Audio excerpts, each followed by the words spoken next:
বাংলাদেশের 3টি জেলার 3টি উপজেলায়, যেমন রাঙামাটি কাপ্তাই উপজেলার মিতিঙ্গাছড়ি, খুলনার দাকপ উপজেলার পানখালী এবং দিনাজপুরের বহচাগঞ্জ উপজেলার নাফনগর, এই 3টি গ্রামকে এসডিজি স্থায়ীকরণের একটি পাইলট মডেল হিসেবে প্রাথমিকভাবে বাছাই করা হয়েছে।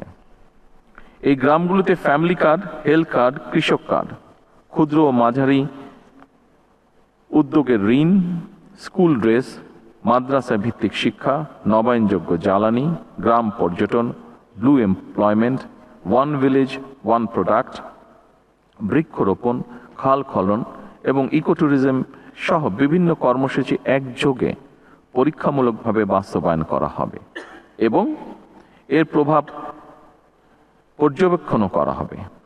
এই উদ্যোগের সাফল্যের ভিত্তিতে ভবিষ্যতে সারা দেশের অন্যান্য গ্রামেও এই মডেল সম্প্রসারিত করার পরিকল্পনা রয়েছে সরকারের। করোনা বা যে কোনো ভাইরাসের এগেইনস্টে ফাইট মানি ব্যাকট্রলের লেফট রাইট। আমি আশা করি এসডিজি ভিলেজ বর্তমান সরকারের নির্বাচনী অঙ্গীকারকে একটি আন্তর্জাতিকভাবে স্বীকৃত ডেভেলপমেন্ট মডেল হিসেবে বিশ্বের সামনে তুলে ধরার একটি দৃষ্টান্তমূলক প্ল্যাটফর্ম হিসেবে গড়ে উঠবে। সম্মানিত উপস্থিতবৃন্দ, কোনো একক মন্ত্রণালয় বা বিভাগের মাধ্যমে এসডিজি বাস্তবায়ন সম্ভব নয়।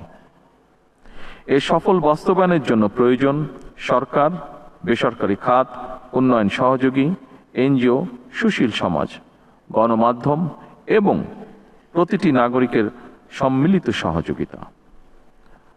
আমি আশা করি 3 দিনের এই সম্মেলনে প্রতিটি সমন্বয়কারী মন্ত্রণালয় ও বিভাগ তাদের অভীষ্ট ভিত্তিক অগ্রগতি, চ্যালেঞ্জ ও ভবিষ্যৎ করণীয় নিয়ে আলোচনার মাধ্যমে বাস্তবসম্মত এবং সময় উপযোগী কর্মপরিকল্পনা ও পদক্ষেপ গ্রহণ করবেন।